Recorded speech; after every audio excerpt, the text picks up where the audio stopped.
जब मैं बात करती हूँ गवर्नर पंजाब की, तो उसके लिए 3 ऑप्शंस सामने आई हैं। इस हवाले से ही बात करेंगे।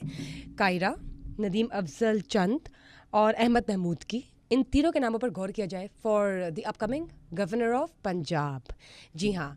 फिर हम जब बात करते हैं सुप्रीम कोर्ट में इंतखाबात पर जो दरख्वास्त दी गई थी कलअदम करार देने की, वो खारिज हो गई है। फिर हम जब बात करते हैं चीफ जस्टिस के ख़िलाफ़ जो सोशल मीडिया पर मुहिम चलाई गई, उसमें जो मुलजिम मुलव्विस था उसको गिरफ़्तार कर लिया गया है। और तो और जब मैं बात करती हूँ वज़ीर आला पंजाब मरीम नवाज़ की, तो उन्होंने कहा है कि तमाम अज़ला में बुनियादी तौर पर मसावी तरक्की होगी। और तो और मरीम नवाज़ ने तरजीहात का ऐलान भी कर दिया है। फिर जब मैं बात करती हूँ बैलेट पेपर्स छापने वाले प्रोपेगेंडे की और इसमें मुलव्विस अनासर की, तो उनके ख़िलाफ़ भी कार्रवाई जारी हो गई और शुरू हो चुकी है।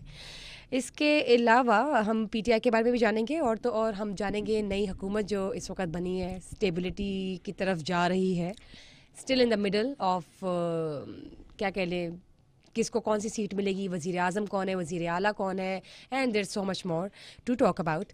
तो जी सर, सबसे पहले हम स्टार्ट करते हैं पीटीआई से। बिस्मिल्लाहिर्रहमानिर्रहीम। पीटीआई ने अपने जो हैं एक चार्जशीट या इल्ज़ामात वो दोबारा आयद किए हैं और उनका कहना है कि हमारी जो नंबर गेम है उस हिसाब से हमारा हक है कि हम वफाक में, पंजाब में और केपीके में हुकूमत बनाएं।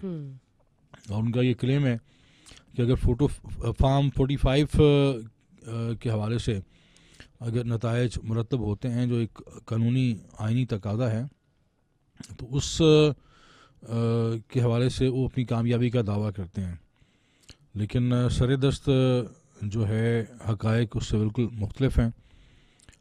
पीएमएलएन ने, पीपल्स पार्टी ने और एमक्यूएम ने जो अददी बढ़ती है, फ़ौक़ियत है, वो वाज़े कर दी है और नंबर गेम प्रैक्टिकली उन्होंने अपनी अनाउंस कर दी है, डिक्लेयर कर दी है। और उनके अंदर जो आपस में उनका एक फार्मूला है और पावर शेयरिंग है, वो आलमोस्ट तय है। अभी कौमी असम्बली की जो हलफ बर्दारी की तकरीब होगी, जो पहला सेशन होगा, वो तो भी उसकी बाज़ाब्ता कोई तारीख सामने नहीं आई। अलबत्ता पंजाब के अंदर जो लाहौर के अंदर पंजाब असम्बली का कल पहला सेशन बुलाया गया है और उसमें तमाम जो एमपीज़ होते हैं वो हलफ उठाते हैं। ठीक और फिर जो स्पीकर का और डिप्टी स्पीकर का इंतखाब होगा, कल होगा जी। कल अभी पहला मेरे ख्याल हलफ बर्दारी होगी, उसके बाद ठीक ये होता है इंतखाब स्पीकर के लिए और डिप्टी स्पीकर के ओहदों के लिए। और पीएमएलएन ने इस पर मियाँ मुश्तबा शजाउर रहमान को और स्पीकर के लिए और ज़हीर चन्नड़ को डिप्टी स्पीकर के लिए उस पर उन दो नामों पर उन्होंने इत्तफाक़ किया और ज़ाहिर है उनके पास जो नंबर गेम है उसको देखते हुए ये दोनों आसानी से कामयाब हो जाएंगे। दूसरी तरफ पंजाब असम्बली में जो पीटीआई के मुजव्ज़ा अपोजिशन लीडर होंगे मियाँ असलम इकबाल जी, उन्होंने पेशावर हाई कोर्ट से कोई 12 मुकदमात में राहदारी की ज़मानत मंजूर करवाई है और उनका क्लेम है कि एक शख्स, उनका कहना है कि मेरी बेटी की शादी थी और मैं उसमें मशरूफ़ था और मेरी कोई फुटेज नहीं है 9 मई के हवाले से, और एक शख्स बैक वक्त बहुत सारे मुकामात पे नहीं हो सकता। बहरहाल ये 9 मई के जो मामलात हैं वो अपनी जगह पर हैं। अब मैं समझता हूँ कि इलेक्शन हो चुके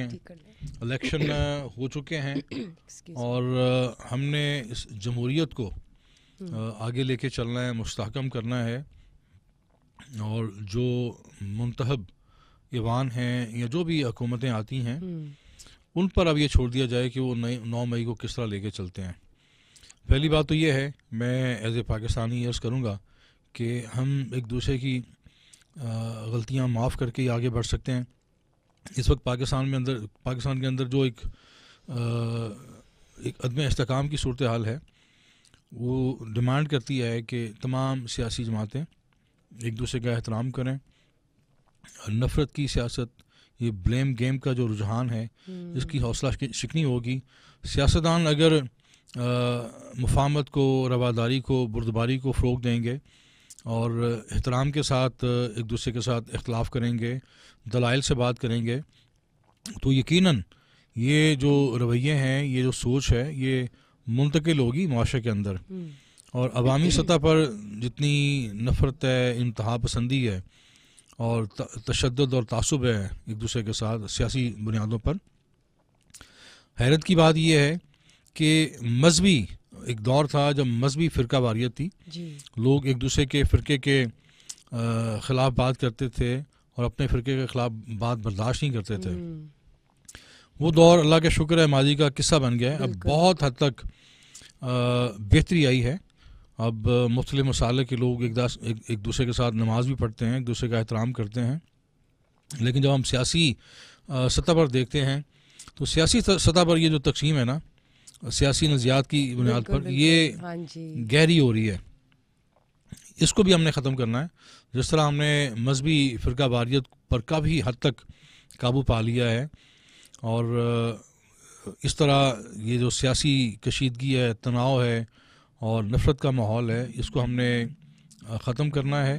चूँकि जिस तरह हम कहते हैं कि एक अल्लाह और एक रसूल और एक कुरान, तो उस तनाज़ुर में देखा जाए तो फिर पाकिस्तान भी हमारा एक है, एक रियासत है, मादरे वतन हम इसको कहते हैं।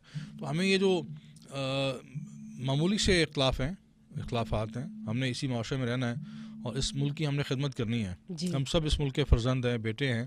तो हमें ये जो एक दूसरे के हवाले से इतनी ज़्यादा, और ख़ास तौर पे जो निजी सतह पर हमारे वोटर हैं, सपोर्टर हैं, कारकुनान हैं, वो एक दूसरे को बर्दाश्त नहीं करते।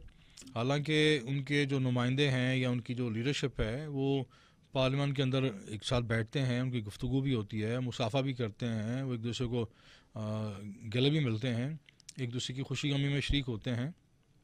तो आवाम को भी चाहिए उसी तरह बालग नज़री के साथ और वज़ादारी के साथ सियासत को सियासत की हद तक रखें और जो माशरा है उसका, जो माशरे का एक हुस्न है, उसकी जो खूबसूरती है, वो जो हमारी पुरानी इक़दार और रवायात थी माशरे वाली कि हम एक दूसरे के साथ खुशी गमी में शरीक होते थे, हमें उसी तरह माशरे को दोबारा बनाना है, संवारना है।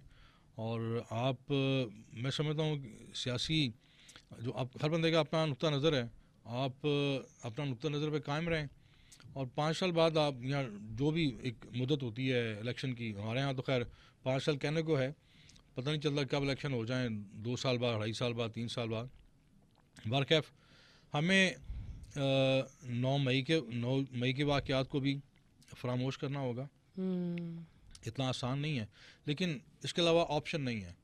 हम माजी में नहीं खड़े रह सकते। अगर हमने मुस्तकबिल के जो चैलेंजेस हैं उनसे नबर्द आज़मा होना है, हमने आगे बढ़ना है और एक कौम बनना है, तो हमें फिर जिस तरह हमने सकूत ढाका का जो एक नासूर है, एक ऐसा ज़ख़म जो शायद आज भी मुंदमिल नहीं हुआ, आज भी हरा है, अगर हमने उसको फरामोश किया है, हमने कारगिल को फरामोश किया है, हमने एक दूसरे की माजी में भी गलतियाँ माफ़ की हैं, तो हमें 9 मई के वाक़या से भी आगे निकलना होगा। बिल्कुल ठीक बात की आपने सर। आई जस्ट होप कि ये बात उन सही लोगों तक पहुंच जाए और वो वाकई इस चीज़ को अपनी ज़िंदगी में लेकर चले, ताकि इस पे अमल दरामद किया जाए और कोई चेंज लेकर आया जाए। क्योंकि पाकिस्तान एज अ होल, हम पाकिस्तान के लिए ही सब कुछ करें। So there should be no personal interference और personal opinions coming in conflict for the betterment of Pakistan. Sir, जब मैं बात करती हूँ ये एक तो चीफ जस्टिस के ख़िलाफ़ जो मुलजिम गिरफ़्तार हुआ है सोशल मीडिया पर, उनके ख़िलाफ़ मुहिम चलाने वाला, और एक इसके साथ साथ मैं चाहूँगी कि आप ये भी मुझे बताते चलें कि जो बैलेट पेपर्स में और ये जो सारा प्रोपागेंडा था, इसमें जो मुलविस अनासिर थे, उनके ख़िलाफ़ जो कार्रवाई चल रही है उसके हवाले से बताएं। और ये भी मैं साथ ऐड करते चलूँ, जो सुप्रीम कोर्ट ने इंतखाबात कलअदम करार देने की जो दरख्वास्त थी वो खारिज की है, ये भी प्लीज़। एक रिटायर्ड ब्रिगेडियर थे जी, बल्कि हैं, उन्होंने एक दरख्वास्त दायर की थी कि जो इस तरह इल्ज़ामात आए हैं इलेक्शन के हवाले से और इलेक्शन की साख पर जो सवालात उठे हैं, लिहाजा पूरे के पूरे जो इंतखाबात हैं उनको कालादम करार दिया जाए और नए सिरे से इंतखाबात के शेड्यूल का ऐलान किया जाए। बिल्कुल। तो उस पर इज़हार भरमी किया है चीफ जस्टिस ने सुप्रीम कोर्ट ने, और उसको कालादम करा दिया, यानी मुस्तरद कर दिया है। ठीक है। और उनको 5 लाख रुपए जुर्माना भी किया है, चूँकि इस किस्म की जो गैर संजीदा सोच है या एक इकदाम है, उसके हवाले से अदालत उज़्मा ने एक मैसेज दिया है कि आइंदा इस किस्म की जो है कोई दरख्वास्तबाजी ना करे, ना अदालत का वक्त ज़ाया करे और ना कौम का वक्त ज़ाया करे, और ना डी ट्रैक किया जाए इस जी।